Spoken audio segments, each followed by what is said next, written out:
Good day and God bless everyone. This is Quinlin Libtacora from North Central Mindanao College, taking Bachelor of Secondary Education, major in English, a second-year student. In this video, I am going to continue Jesel's report, which is entitled Learners with Additional Needs, in which I will be reporting the third and the fourth subtopics of the lesson. The third one is we have learners with difficulty hearing. So, as what you can see, this refers to the students or the learners who have these issues regarding hearing that really affected their academic performances inside the classroom.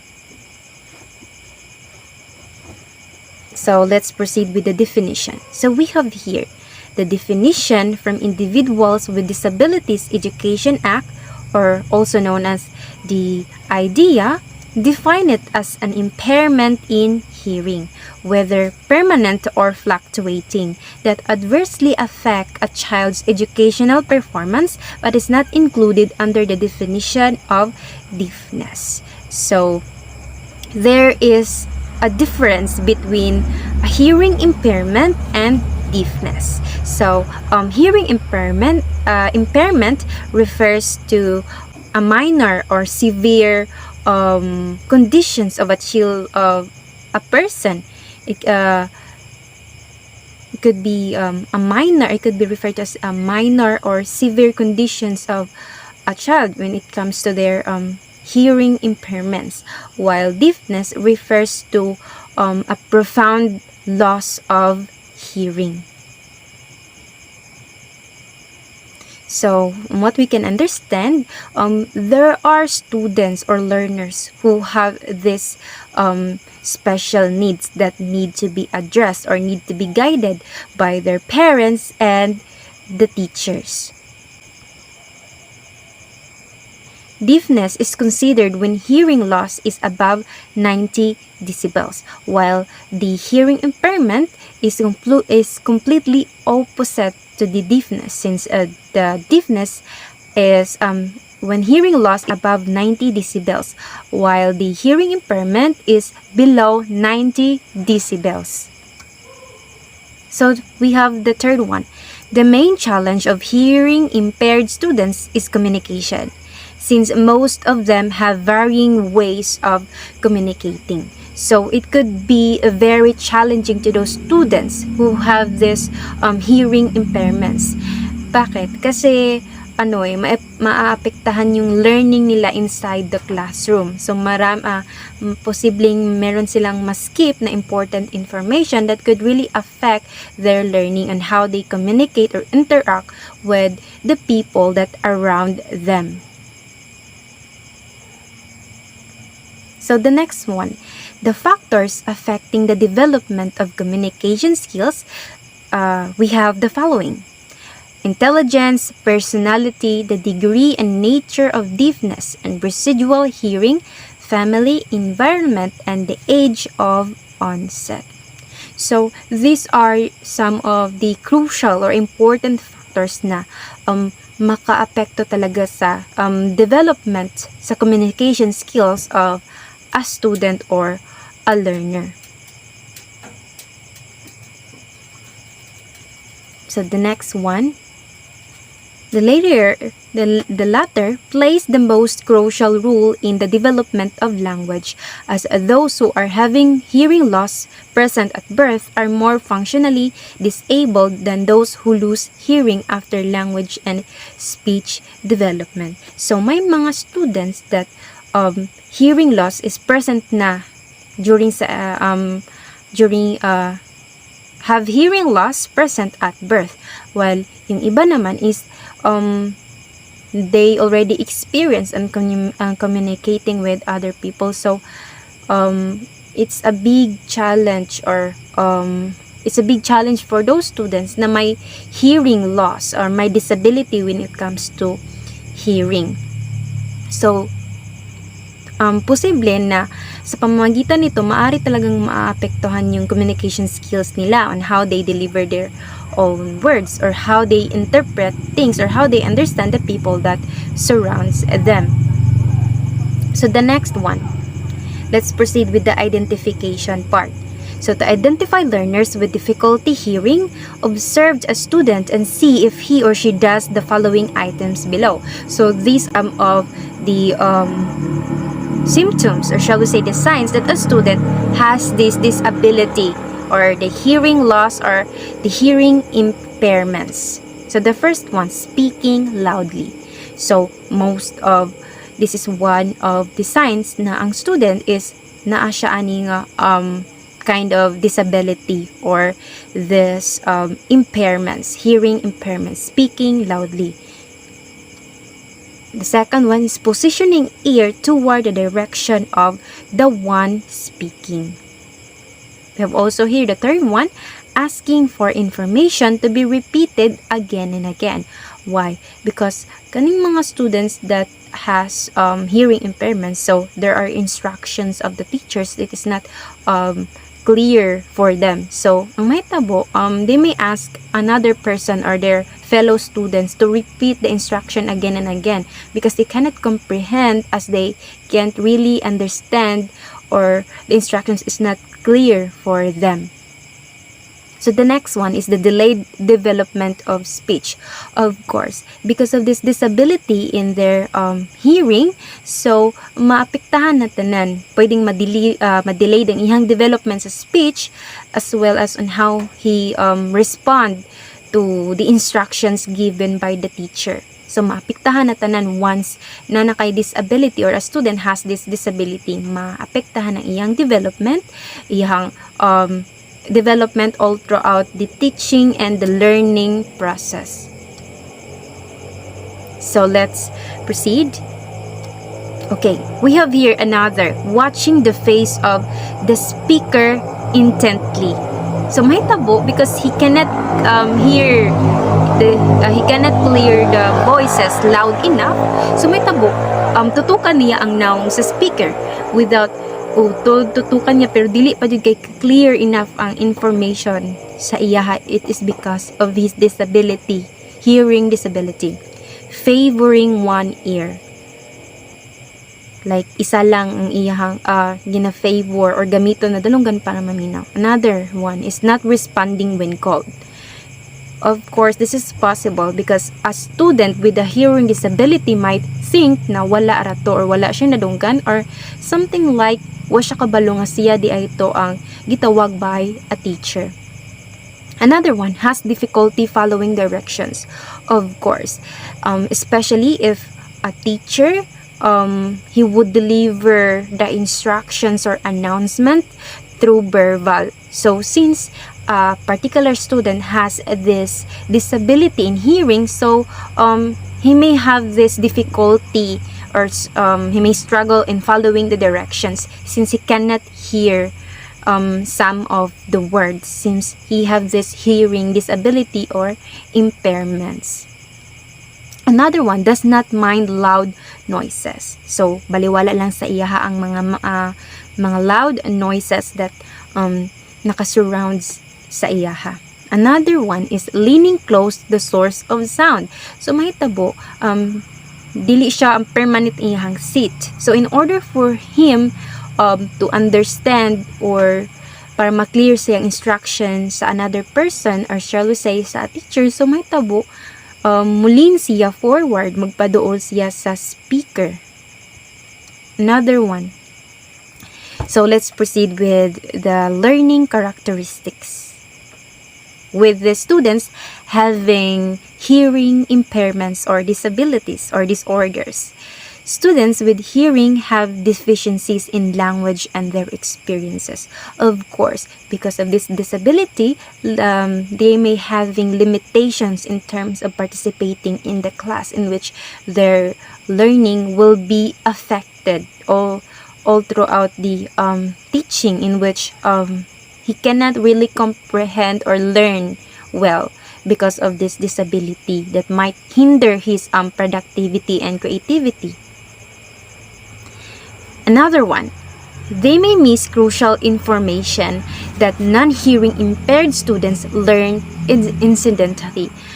Because mostly of the instructions na binigay ng mga teachers sa kanilang estudyante is through verbal. So, with these students having this hearing disability, mas mahihirapan talaga sila to comprehend or to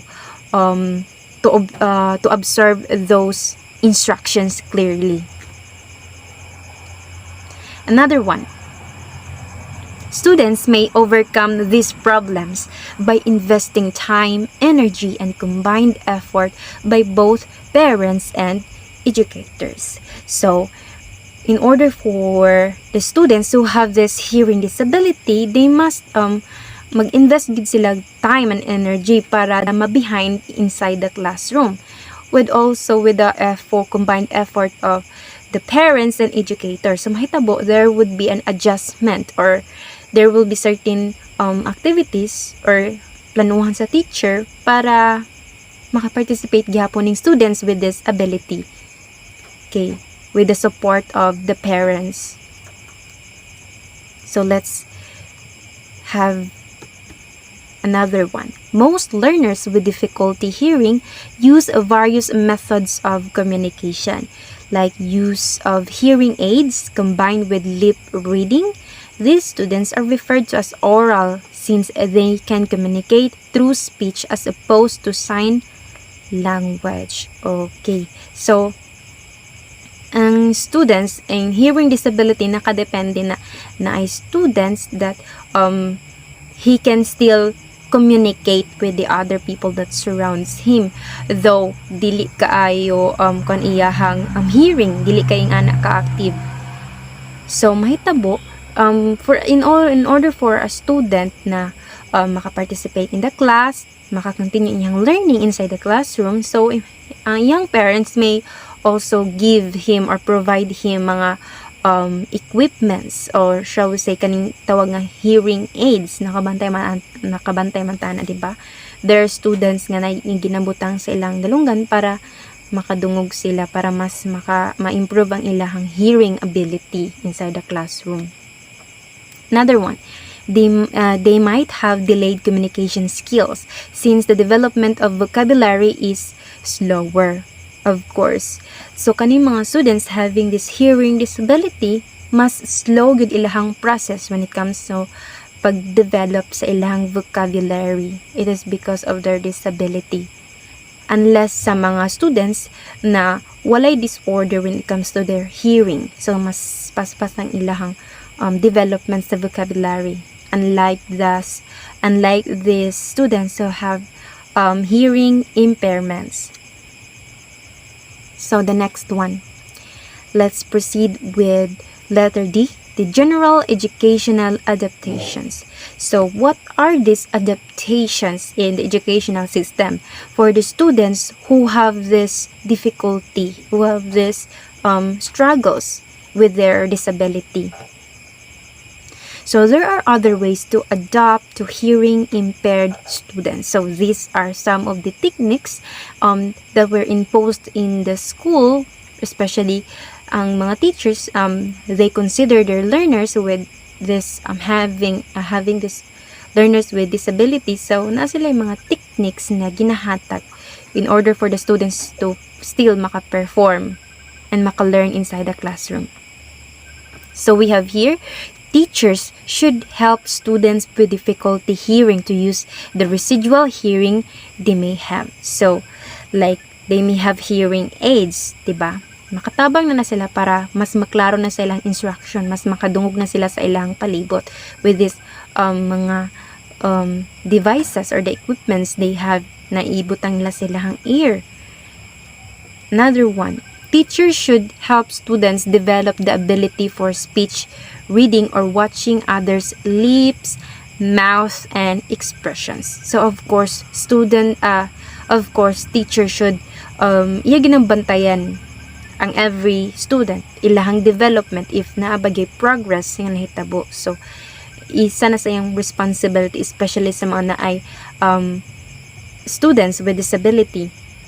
He need to a teacher should guide them very well. Another one.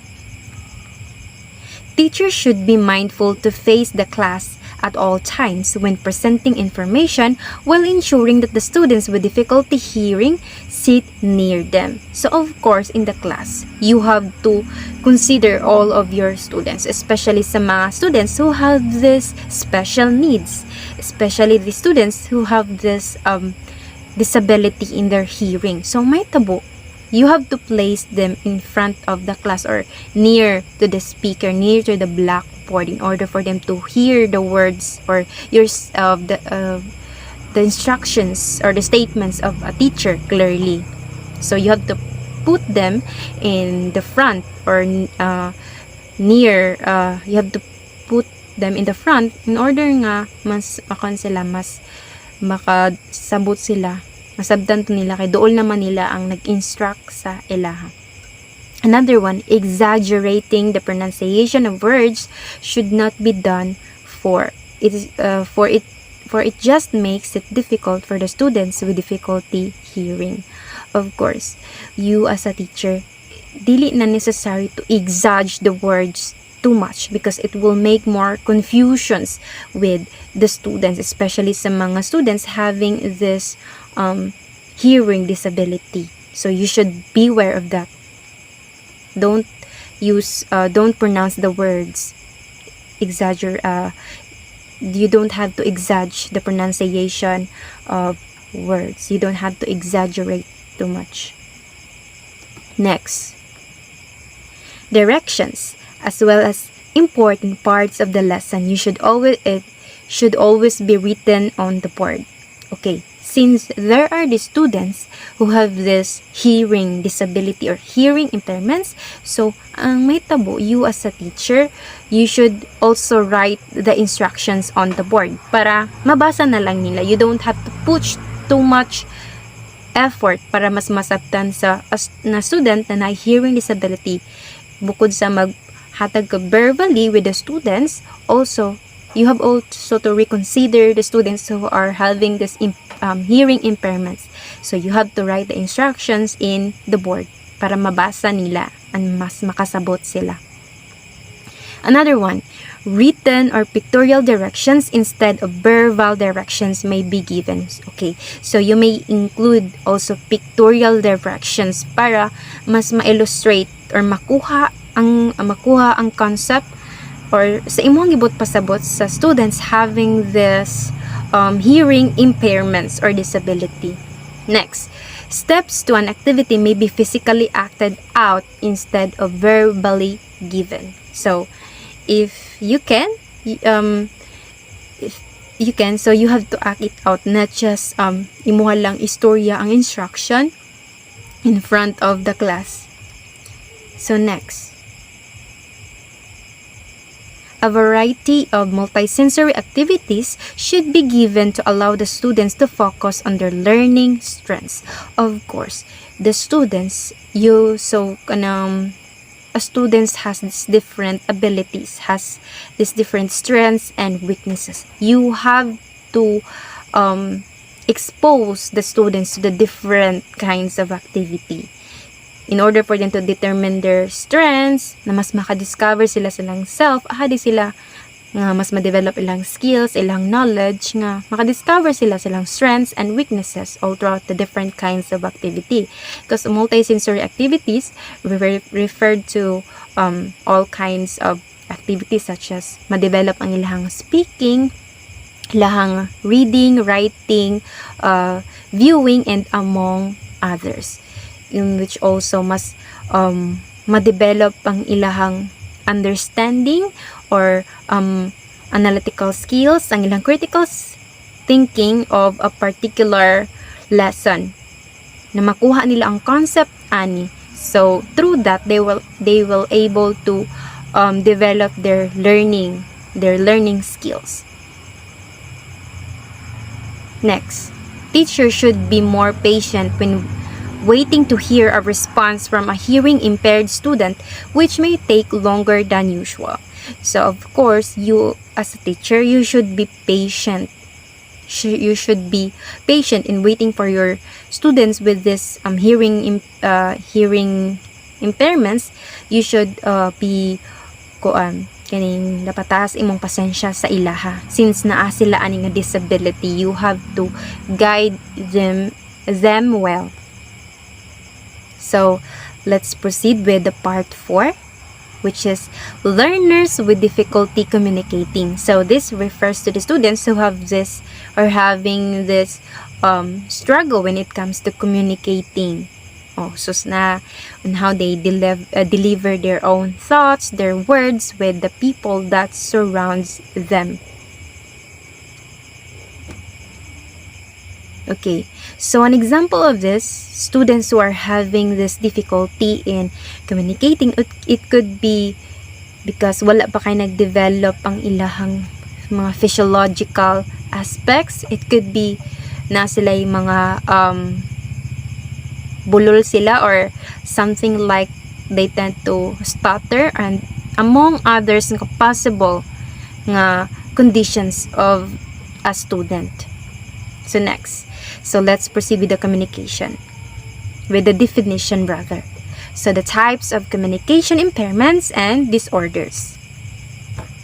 Communication is the interactive exchange of information, ideas, feelings, needs, and desires between and among people. This is according to Hayward in 2013. So this concept is already familiar to us since na-discuss na siya sa TUA during sa atong high school years. Communication is how they exchange ideas. So let's proceed with the speech. So what is speech? Speech is the expression of language with sounds or oral production. So speech, it is when you communicate with other people, or with the people that surrounds you. So through that you will be able to express your own ideas with using the sounds through oral communication or oral production. So the next one, speech is produced through physiological and neuromuscular coordination. So speech ma-produce siya with a combined effort of physiological. This refers to the bodily movements, and the neuromuscular coordination refers to the neurons and muscles of your body, in which ang speech mahitabo siya through respiration or the act of breathing. We have also here phonation, or the production of sound by the larynx and the vocal folds, and articulation through the use of lips, tongue, teeth, and hard and soft palates to speak. So nanay mahitabo sa to ang tongue sa inside sa atong mouth, sa atong body, in order to produce speech, in order to communicate with the other people that surrounds us. So let's proceed with language. Language is used for communication, a formalized code used by a group of people to communicate with one another that is primarily arbitrary. So, language is nahitabo siya. Language is nabuo siya because of there are these certain people in a particular place. So, they decide on making symbols, their corresponding meaning, and the rules that make up a language. So, it is because of the people na nagamaan ng language. So there are 5 dimensions of language that describes its form, in which these dimensions or the components of language nga may great contributor that make up a language. So we have here the phonology, morphology, syntax, content, and pragmatics, or the use of pragmatics. So the next one, let's talk about the first components of language, which is the phonology. Phonology so refers to the sound of a language. So a phoneme is the smallest unit of sound within a language. For instance, the word dog is made up of 3 phonemes, namely the D, O, and G, which make up the dog, while beans has 4 phonemes. Beans, okay. The second one is the morphology. So, morphology of a language refers to the smallest unit of language that has a meaning and which are used to combine words. Sounds, syllables, or words are the examples of morphemes. Syntax. The third one. Syntax is the system of rules governing the meaningful arrangement of words, which also include grammar rules. So, in which namahitabo nga sentence or di ba ka paragraph with the use of all of those morphemes and with the use of all, shall we say, phonemes, morphemes, and syntax. Okay, for instance, the sentence ready get for the exam.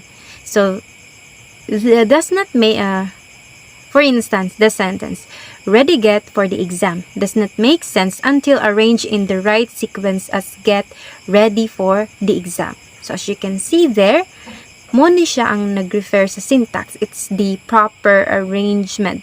It is a grammar rule, the proper arrangement of the sentences para mas masabtan.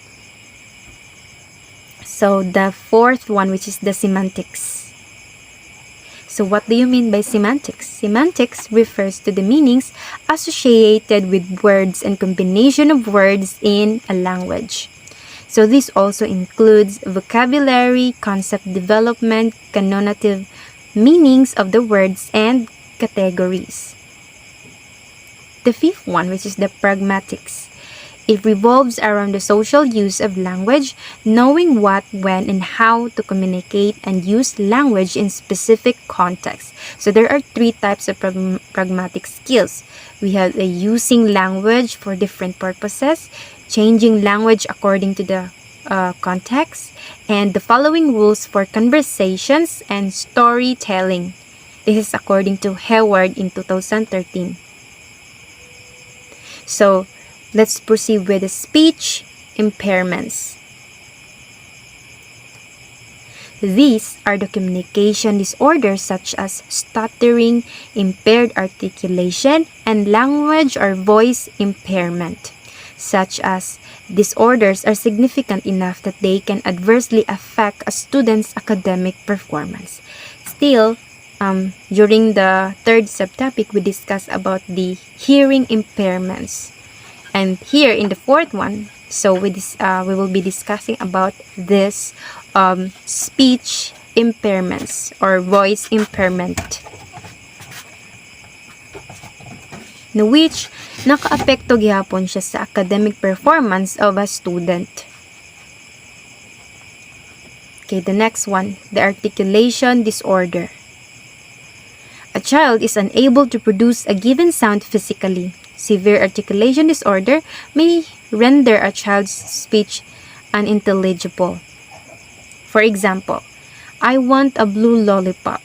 So, a child who has this articulation disorder, may tabo, malahi niya pagka-state ang ubang words or shall we say, sounds.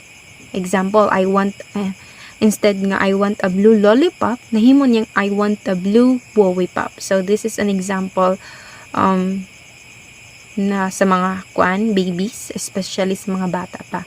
Well, actually, that is abnormal since ang baby, naa pa siya sa process of development sa iyang speech abilities. Well, there are also students naman, nga bisag ng daho na sila, naghihapon ni nila ng articulation disorder. So, nakadepende na siya. Another one is, can I get 3 bananas? Instead nga kanang sentences, nahimo siyang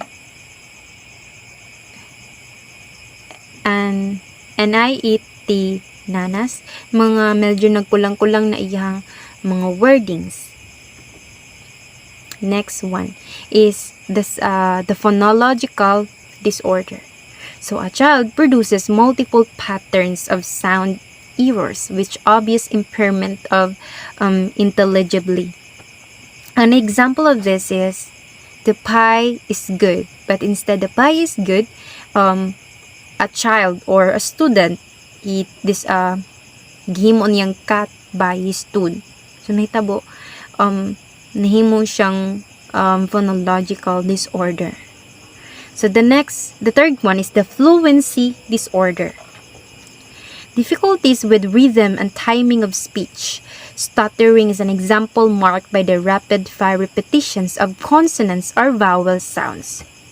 An example, I want a banana. So nahimo niyang I want a banana. Those are examples of mga prolongations kaning fluency disorder.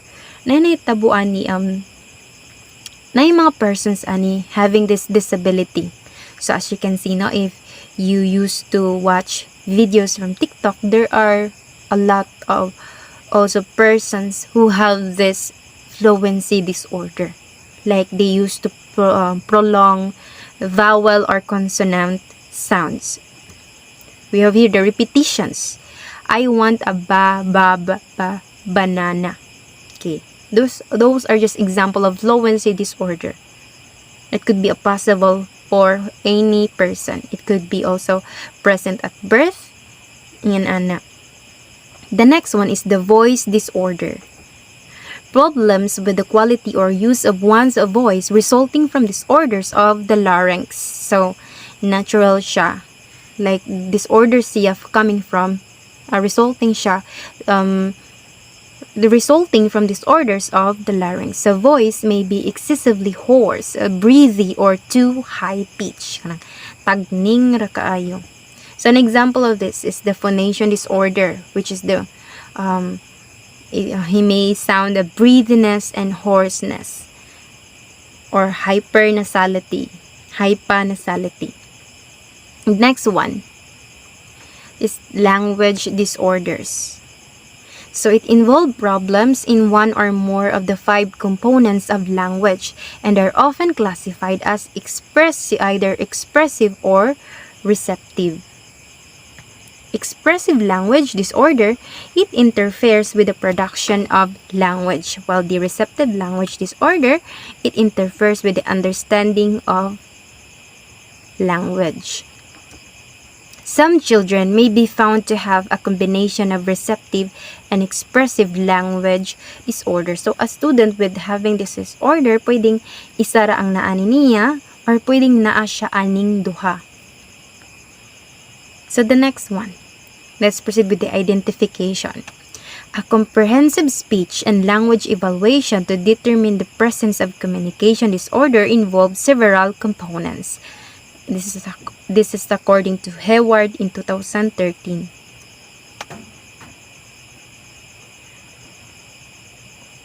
So the first one, case history and physical examination. The specialist examines the child's oral peripheral mechanism, which includes the mouth, noting irregularities in the tongue, lips, palate, or other structures that may affect speech production. So why this is important for a specialist to study the case history and the physical examination? Because makahatag ni sa iyahag kining understanding or concept on why a student nganong naingon ani siya, nganong ingon ani iyang condition, nga pwede pa ba ni siyang maagapan or mabuhatag solution. So it is really important in order for a specialist nga mas masabtan niya ang particular student having this disorder. So next, hearing. It is tested to determine whether an organic hearing problem is the cause of the suspected communication disorder or discussed in the previous section. So, pwedeng isa ka person, so iyahang i-test ang hearing ability of a student in order for him to understand nga ang problema baya is iyahang pandungog or napadyoy laing problema nga nakaapekto siya ha nganong naingon ana ang a particular person or student. The third one is the articulation. Articulation is a child's articulation skills are assessed, which includes identifying speech errors. So this is also crucial na i-test ng articulation sa child, especially he need to identify those speech errors of a child.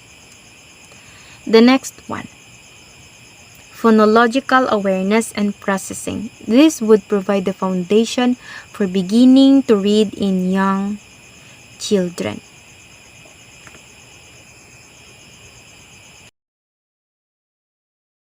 Okay, the fourth one, phonological awareness and processing. This would provide the foundation for the beginning to read in young children, according to Adams in 2013. The fifth one is the overall language development and vocabulary. So, formal tests may be used to measure child's overall language development and vocabulary. Another one is the sixth part, the assessment of language function. So language is used to serve several functions such as to request name, imitate, ask, and converse, and among others. So this is according to B.F. Skinner, emphasized how language is used rather than the structure and form of language. So specialists need to assess all of these aspects sa usa ka child aron ma-determine niya in which unsay problem or unsa gyud nakahinungdan with the disability of a child or student. So next, language samples and observation in natural settings.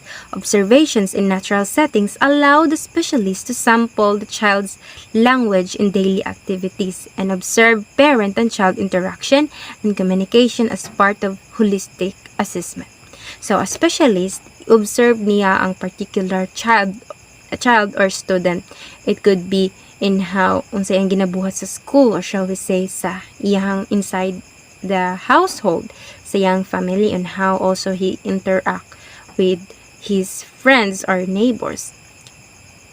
That is part of a specialist nga iyang studyhan in order to understand the child.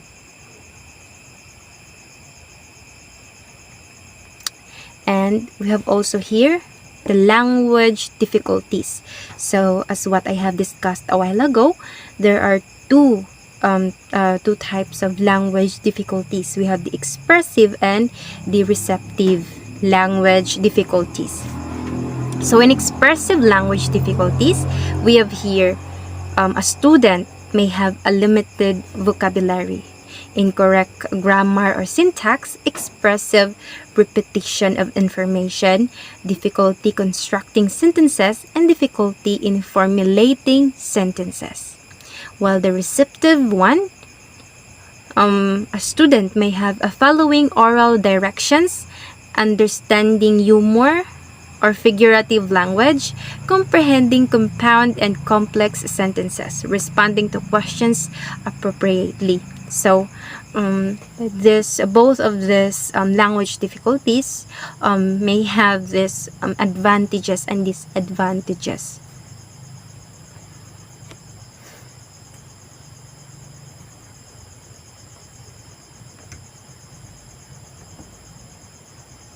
So next one, the general educational adaptations with these difficulties in communicating.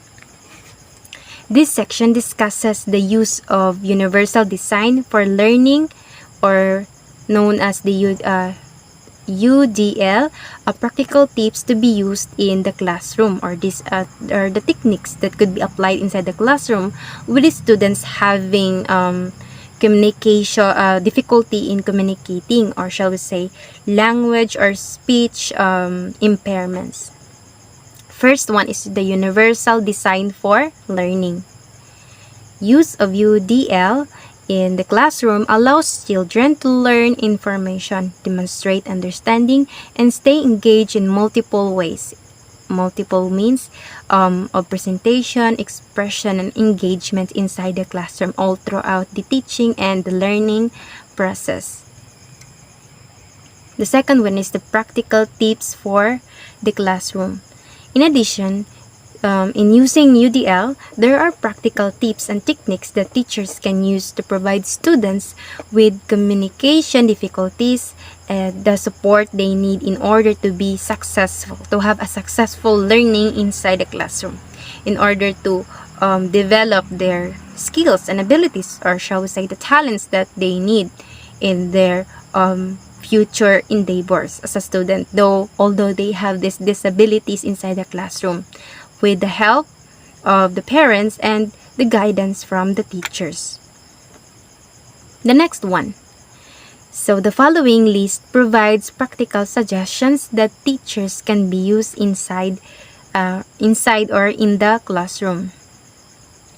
Allow the child to sit near the teacher and the blackboard, away from auditory and visual distractions such as the windows and the door. Next, get the child's attention before giving directions. So you have to capture their interest, their attention. Call the child's name or use pre-arranged signal. Tap on the table or hand on the shoulder of a child to help the child focus and listen to your directions.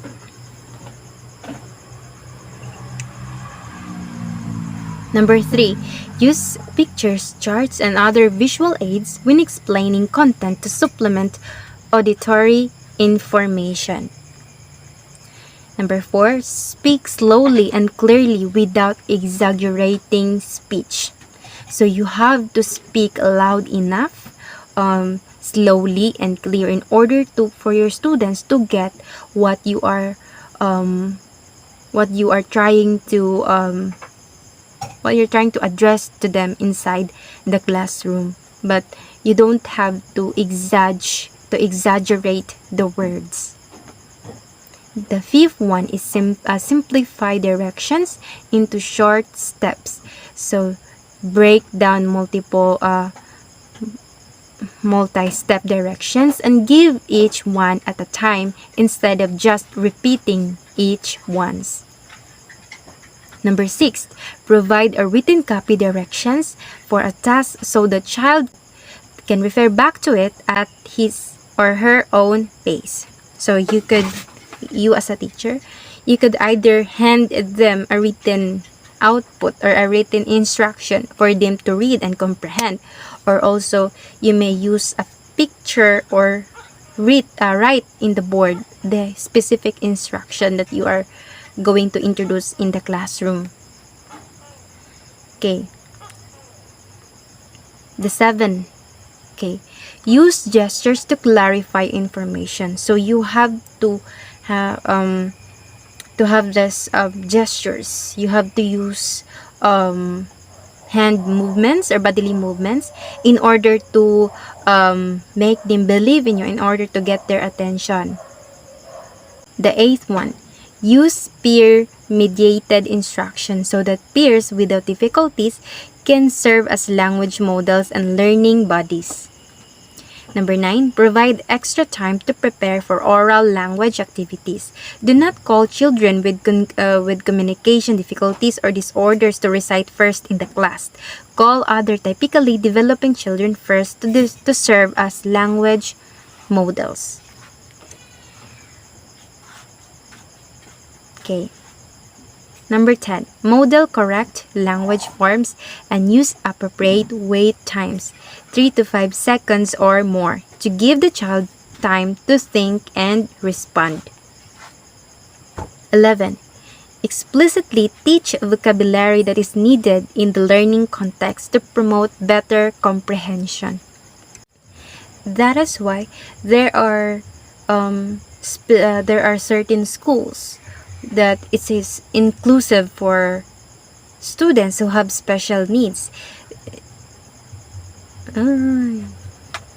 That is why there are schools that is inclusive for the students who are having this disability or having this special needs, in order for the teacher to guide them very well. Like they teach sign languages and other appropriate materials or instruction that is applicable and accessible for all students who are having this disability.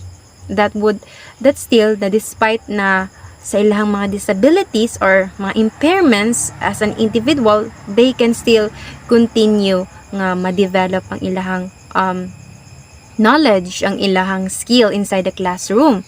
That would really help them nga mas mag-grow pa sila, mas maka-learn pa sila and develop.